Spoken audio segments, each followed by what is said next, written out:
We launched Tilly a couple of weeks ago, and we're very lucky to have a tiny window in the weather where it's warm enough to head out on the water. I managed to get a very brief sail, but since then, of course, it is winter here now and it has been very cold. We went out for a walk at 9 o'clock this morning and the temperature outside was -4, and the wetland where we were walking was covered with a layer of ice. In the meantime, I thought I'd like to do a little video explaining why I chose to build the Ilur and my experience of the building process.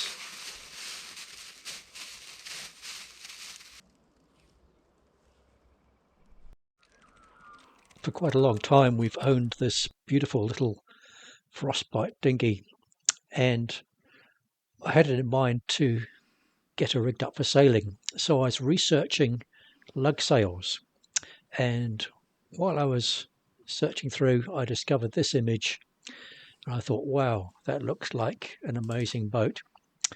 And so I printed out the image and I stuck it on our fridge. At the time I had no idea what sort of boat she was, and somehow down the track I discovered that she was an Ilur dinghy, and then further on after a while discovered that that was Aberdroe, sailed by Roger Barnes. So I found myself approaching retirement, and I thought rather than drift into being retired, I would kick it off by building the boat. So I ordered the Ilur plans from Francois Vivier and my journey began. At this point I should make a confession, and that is that I was a very reluctant boat builder. I had no plans to build another boat. Over the years I've built a number of boats and restored a number of boats, and I had no desire to build another one. But the only way I was going to get an Ilur dinghy was to build one myself.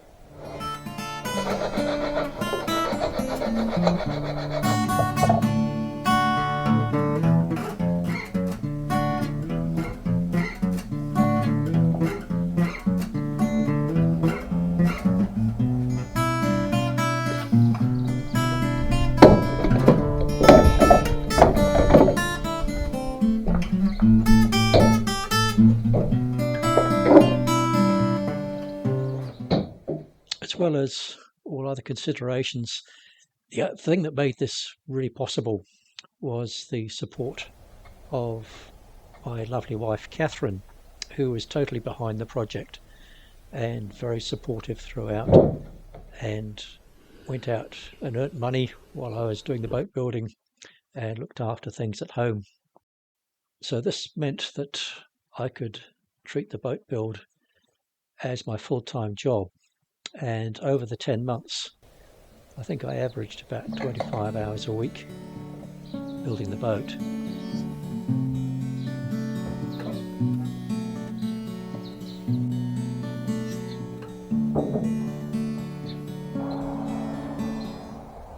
And of course there was a lot of epoxy work.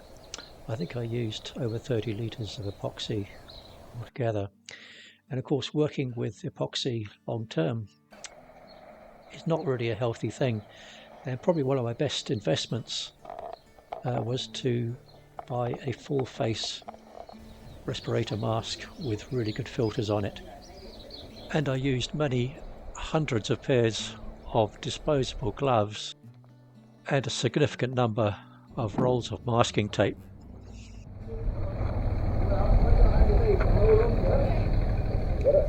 Yep.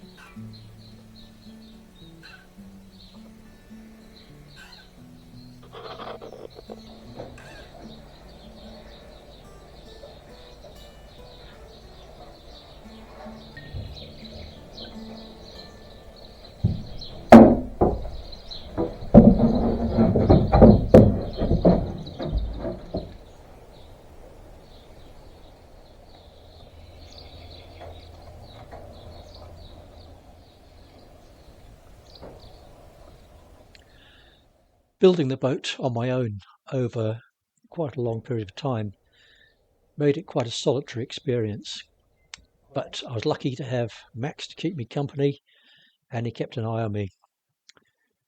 He did have the habit of picking up small pieces of timber from the floor of the workshop, and he'd chew these up and usually take them outside, and over time our lawn outside got covered with chewed up pieces of wood. I also found podcasts very useful, and of course the radio. I listened to the World Service, BBC quite a lot, and of course Radio New Zealand, particularly on Sunday mornings, and also talking books. Jane, good morning. Let's start the shipping forecast issued by the Met Office on behalf of the Maritime.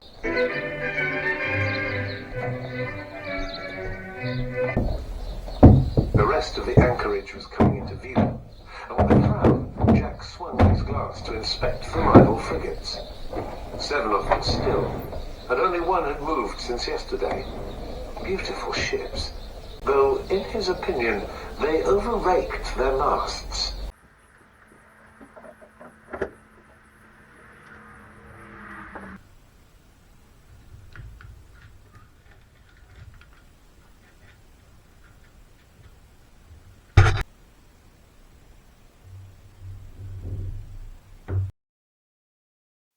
Building a boat is a very physical activity, and it certainly kept me fit. And I also discovered a wonderful new activity which is called boat yoga, because of course you have to get under the boat to clean up epoxy joins and get into all sorts of corners, and you find yourself in all sorts of unusual positions.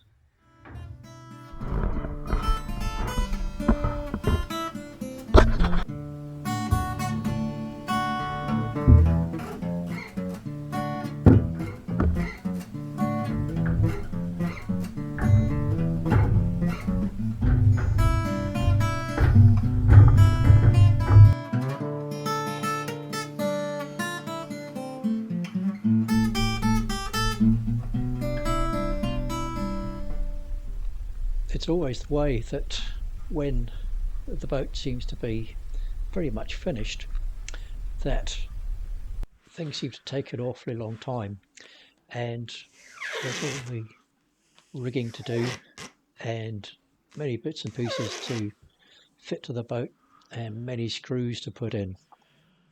But it's also a very exciting time, because you know these are the last tasks to do before the boat finally takes to the water.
And so now, having started off being a somewhat reluctant boat builder, I have to say that I've thoroughly enjoyed the whole process of building the boat, and now looking forward to the next stage of having some adventures sailing the boat once the weather warms up a little bit.